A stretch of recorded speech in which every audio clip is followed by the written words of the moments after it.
What is up, Yeet Nation, to a probable series I'm going to do. So, I'm a pretty passionate Cowboys fan, you may or may know that. I'm a Texan, always have been, and I really like the Cowboys, and I just wanted to talk about them for quite a while now. So I'm going to do this series that I'm going to be calling Cowboys Talk. And in this episode, I'm going to be breaking down their opponents and what I think their record will be. I'm not going to dig in too deep. I'm not a professional or anything, but I'm going to do some details, what games I think they're going to win, what games I think they're going to lose, and it should just be a great time just making the content that I really want on this second channel. So, yeah. Alright, E-Nations, here are the opponents, and here's my very ghetto sketchbook that I'm going to be using. A little bit of information. These are only the opponents, the AFC West and the NFC South, and the two intra-conference opponents will be the Cardinals and the Vikings. This is not the schedule, we don't know that yet, and obviously this is going to depend on how each team does their draft and all that. We don't know how that's going to go, so as of right now, how each team is doing is I'm going to be basing these predictions. And another bit of basic information. My favorite player on the Dallas Cowboys, other than Dak Prescott, I have his jersey, is Amari Cooper. I think he's excellent. He's great. He's done so many great things for us, especially that one Eagles game. I can't remember what year it was. It was in overtime, and he caught that one pass. It was like dribbling in the air for a second and ran it in. That was excellent. Here, the Cowboys can run it down to virtually nothing. Extra men on the rush. Pass is caught. Deflection. Touchdown. Cowboys win. Amari Cooper. So, yeah, I'm going to break these opponents down. Okay, this recording is going to have to be just like this because I don't have a good way to stand it.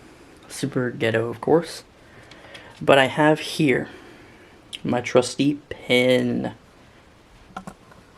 So I'm going to break these opponents down. We're starting off with our NFC East opponents.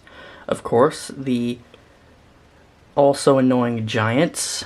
Daniel Jones, he's not looking too good so far. Obviously, he's very early on in his career. He could make a huge leap like Josh Allen. They're usually pretty close. I'm going to give us 1-on-1 for the Giants. So that's going to be a 1-1 record for them.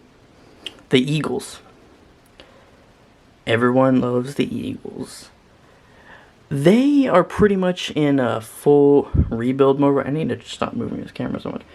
They are full rebuild mode. 4-11-1. That's obviously horrible.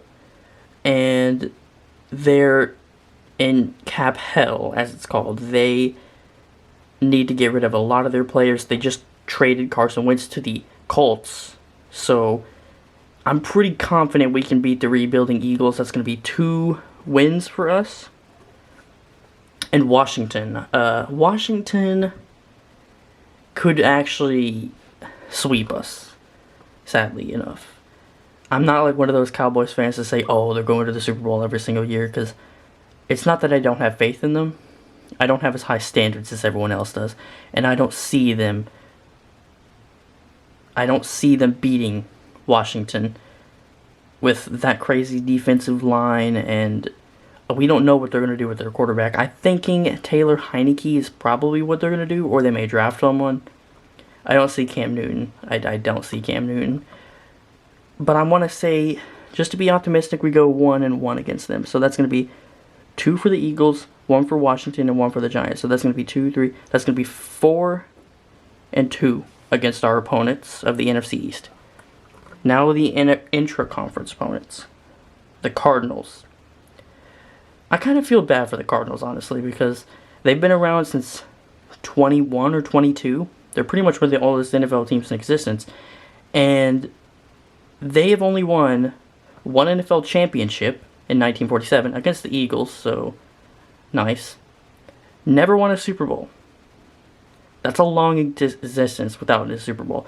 Now, I know the Super Bowl era has only existed since '66, but you just kind of have to feel bad for them. Like, they're usually pretty mediocre.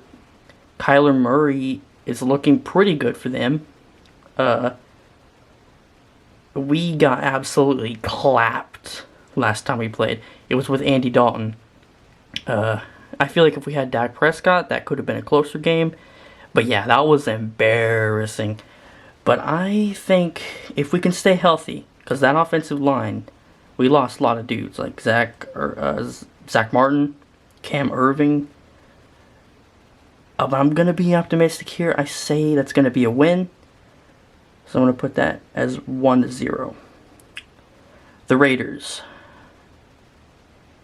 The Raiders are usually pretty bad, and John Gruden hasn't done very good in Las Vegas. So I feel like we can beat them. I really do.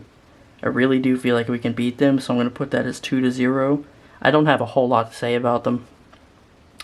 Other than that, the Broncos, not done so great, honestly. Vic Fangio hasn't done much. They obviously have a star wide receiver in Jerry Jeudy.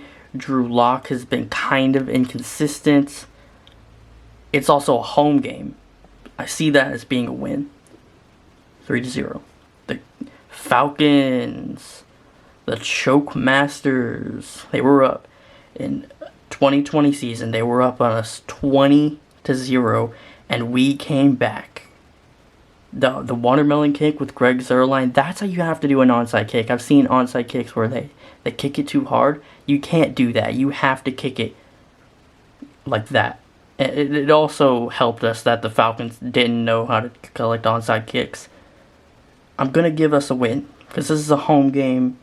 We play much better at home like usual. Most teams are. So I'm going to put 4-0. The Panthers.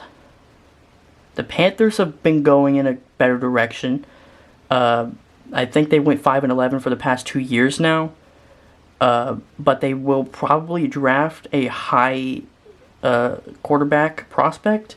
I'm thinking Zach Wilson would be a good fit for them, and I like Zach Wilson. BYU is actually my favorite college team, and I don't really have a reason for it, but they just are. But they're kind of rebuilding right now. It's going to take them a while to get used to everything. I'm going to say 5-0. And for the away games, this is going to haunt me. The Tampa Bay Buccaneers. Oh, God. We are so screwed. Their defense is nuts. They have dudes like Devin White, Adam Kasu, however you say his name. It's just everyone on that team is insane. Their offense is unstoppable. It's a away game, too. That's a loss, bro. That's a loss. 5-1. The Saints. This is interesting. Because, obviously the Saints have always been good.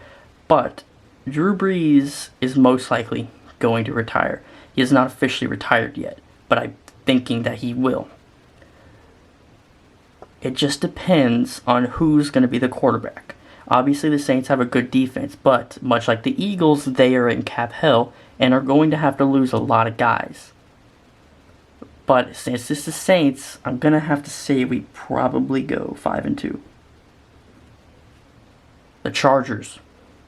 The Chargers have been looking real good with Justin Herbert. In fact, he broke the record for most passing touchdowns by a quarterback rookie. But I feel like Trevor Lawrence could break that because of just how good he is. Maybe even Mac Jones could, but they, much like the Falcons, choked away a lot of wins. In fact, they fired Anthony Lynn after the season ended. They fired Anthony Lynn. It really just depends on how their draft goes and all that stuff. But I feel we could beat the Chargers even in an away game. I'm going to say we're going to 6-2 for that. The Chiefs. Now, obviously, they lost the Super Bowl in a horrible, horrible fashion. But, they're still a really good team. I'm sure they're going to fix their offensive line problems in the draft. And Patrick Mahomes is obviously a great quarterback. I know the Chiefs are obviously really, really good team. So I'm gonna have to say 6-3. It's a away game. There's no way we beat them. Like, as much as I want to be optimistic, we're not gonna beat the Buccaneers. I don't think we're beating the Chiefs. But you never know what could happen in the draft, and maybe a player could get injured. So you never know. Now the Vikings, the final team that I have not talked about yet. The other interconference opponent besides the Cardinals. There is potential rumors that Kirk Cousins will leave. So I don't know if that's going to happen or not. Obviously, they have amazing receivers like Adam Thielen and Justin Jefferson, which the Eagles could have took. They didn't. They also could have had CeeDee Lamb too. And Howie Roseman is a horrible GM, so I hope they never fire him. Obviously, Jerry ain't much better, but the Vikings, they're going to be a pretty, especially if they're healthy, they're going to put up a fight. It is an away game. And just to be nice to the Vikings, because I do like purple, it's my favorite color, I'm going to say 6-4. And that is every opponent. So if I add up all of these from that's going to be 6 plus 4, so 7, 8, 9, 10. I'm horrible at math, don't judge me. I've always have been. And 2 plus 3, so that's going to be 5, obviously. I think I messed up in my calculations because you cannot go 10 and 5. But screw it, we'll just go. We'll go 11 and 5. This is my predictions right here. I say we split with the Giants. We split with Washington. We sweep the Eagles. I say we lose the Buccaneers. We lose the Chiefs. And we lose the Vikings. I am high confidence that we can beat the Cardinals and the Raiders, the Broncos, the Falcons, and the Panthers, especially at their home games. We always play better at home. 11 and 5 is my predictions. So I hope you've enjoyed this first. Oh man, I've been on my knees the whole goddamn time and that hurts. I hope you enjoyed my first ever video of my series called Cowboys Talk. Next episode will, well, I don't know what it'll be about. I'll have to think of an idea, but there you have it, 11 and 5. That's what I'm predicting we're going to go.